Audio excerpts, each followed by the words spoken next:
All right, everybody, welcome back. As previously mentioned, we have Grant Williams. So raise hand function, remute after the question. Aside from that, questions for Grant?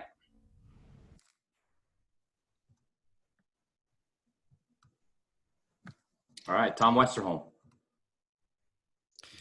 Hey, Grant. Jalen was just kind of mentioning that a lot of guys had some reservations about going to Orlando initially for the restart. I was just curious what you remember about those conversations among the team and just what your initial thoughts were about, kind of getting the season restarted again. Well, I feel like it was difficult, especially at first. I understand what he means because no one knew what to expect.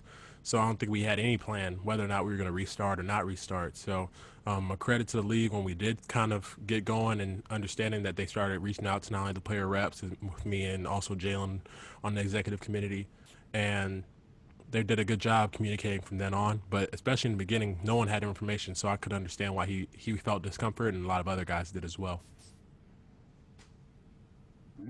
Bob Schron.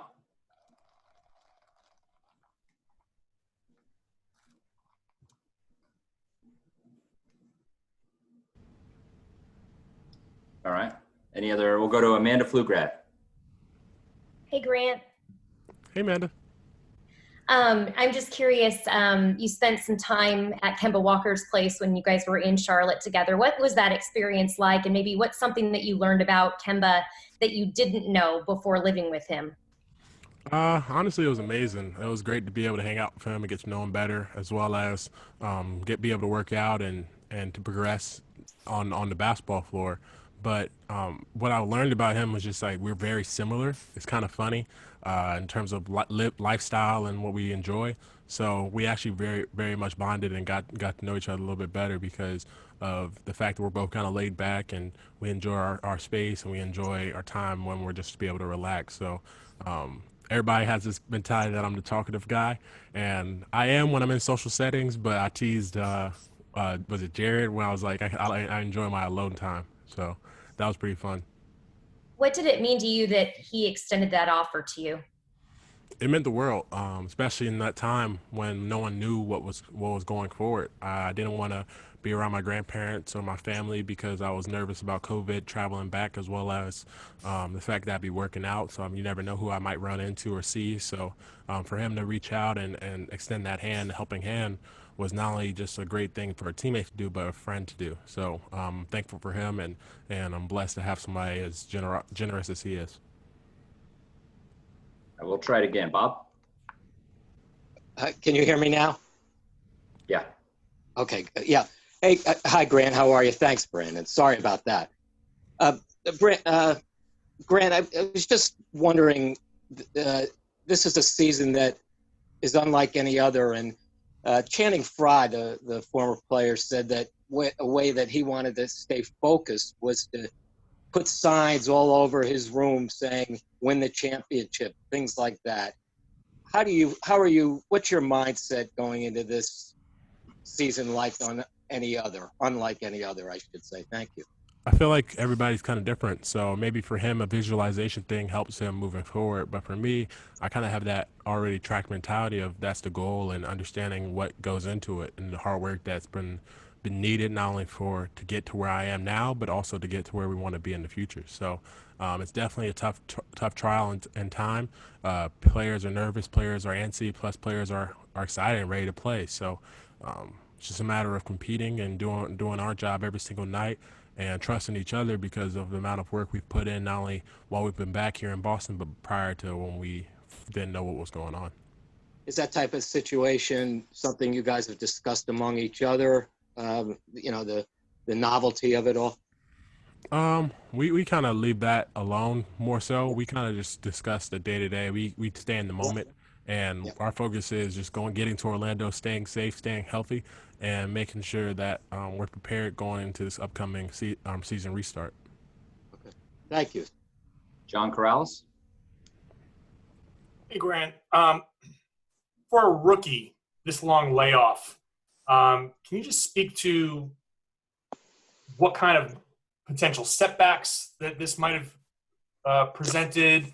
And was there a possibility that you could use this time as a way to take advantage, maybe through film or something like that? Because it's the development aspect here. Yeah, it's something that we all have to go through. So it's more so that I use that as an advantage, just to more so to work on my game, my ball handling more so, and just become more comfortable as a perimeter player than more so than the post player or like back to the basket player I was in college. So it was actually a little bit of opportunity, but also a little bit of hindrance. But it's something we have to go through. Right now, it's similar to summer league, what I'd be going through if I was a second year player. So it's a matter of we're playing again. So this is the time last year we were in Vegas. Quote season starting for as a rookie. So now I'm just as a rookie going back to Orlando because my rookie season's not over yet. So that's going to be fun, and we're just going to have to make the most out of it. What's it like having the longest rookie season ever? It's definitely an experience. I feel like all the rookies can attest to that because we thought our rookie duties would be over. We thought we'd be able to bully the next class, But now we're over here. Still have to get towels. Still have to bring soap to the game. So it's okay. I'm gonna have to deal with it for another three and a half months, I think. So after that, maybe we can move on and move forward, and they'll treat me like the 12-year vet they called me already. Brad always says you're a 12-year vet the way you act. I'm like, I'm sorry. That's what I'm used to. Jared Weiss. You've had it pretty easy for a rookie, I'd say. But I wanted to know, a lot of players have talked about trying to use Orlando as a platform to further the social justice movement. What have you thought about as far as actual tangible things that you can do, both with when the cameras are on, when you're at a game, but also with all the downtime where you plan on not talking, but you do have a good chance to really use your voice for good? I feel like it's going to be a great opportunity not only to advance as players in terms of using our platforms and our images to not only help the movement, but also to be able to get together, because in Orlando, this is probably the one time where every team basically is in the same location. So all the people who are very interested in a certain sector can get together and put their minds together and think about something that can impact not only society, but their life and how they can make an impact. So it's going to be interesting to see how everything goes. Definitely further messages is necessary and what we need to do while we're down there. And we have to use both on the court and off the court activities to do so. Keith Smith. Hey, Grant. Were you able to get Kemba into playing board games or anything like that during your time together? The best I could get was Uno and cards. No such thing as board games, because that's where we differ. He doesn't like to sit in places for a long time, and I'm just like, yeah, I understand that. Like he's not sitting there for 3 hours trying to play Monopoly or an hour playing Catan or Dominion or whatever it is. He just kind of likes the quick pace, fast pace. All right, boom, we won, we lost. Trouble. He's a trouble board game player. That is something we did play a lot of, Trouble. Yeah, it's kind of funny because that's like the most easiest, simplest game of any kid that can try, but he loves Trouble. It takes you 3 hours to play Monopoly? If you know what you're doing. Okay. Yeah. Mike Petraglia. Yeah, Thanks, Brandon. Grant, I'm curious if you could bring us inside practice a little bit and give us an idea of what the team and you are going through now, as opposed to what you went through back in September and October as you got ready for the season, how it might be the same, how it might be different. A little bit different because everybody's improves one way or the other, or kind of has to get back into their position and their role, because we're kind of the same team. We're built the same way, so we have to be understanding that even though we might have worked on certain things, we have to get back into playing for each other. So we haven't been able to get on the court together in I don't know how long. So just understanding that and being able to not only be confident in our roles, but also have success in them. So right now, in terms of practice, you can only do so much. So when we're 1-on-0 doing our things, we kind of work on our individual, whether it was progression, whether what you were working on prior, or you can work on the stuff like relation to the plays. We try to integrate a lot of our plays back into our workouts and kind of get up and down in pace to not only elevate our heart rate, but prepare for this training camp upcoming in Orlando. How's that going? It's going well. I feel like everybody came back and had a great win and great shape. So it's kind of unusual to see that many teams may not have that. They might not have all the guys who were dedicated and coming back, and you look at them and you're like, oh, dang, they could play right now. So I'm happy to say that our team is probably one of the more well-conditioned and looked like we really put the time and work in. Last couple of questions. We'll go to Gary Washburn.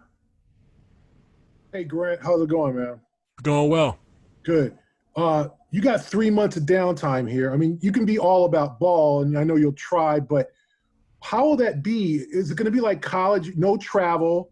You're going to be on this campus. I mean, what have you kind of envisioned what you'll do, what you'll bring with you, how you'll try to take up some of you can't be ball for 24 hours. So what will you do for these 3 months, hopefully for you guys 3 months or 2 months or whatever that you're down there? It's similar to college and AAU. It's kind of fun that I get to kind of reverse back and look back because I'm only a year removed, or two years removed now technically, but it's kind of similar to those two because you get to be around your teammates, hang out, and you're kind of in the same location. You have nothing else to do but work out and hang out together, so that's fun. You could create great relationships. And also AAU, where we have multiple different teams that are there, so next thing you know, you connect and socialize, and you can goof off with the guys that you already know and connect to the guys you don't know. So I'm excited to be able to get down there and catch up with some of my former teammates and Admiral Kyle and get to see friends that I haven't seen in a while.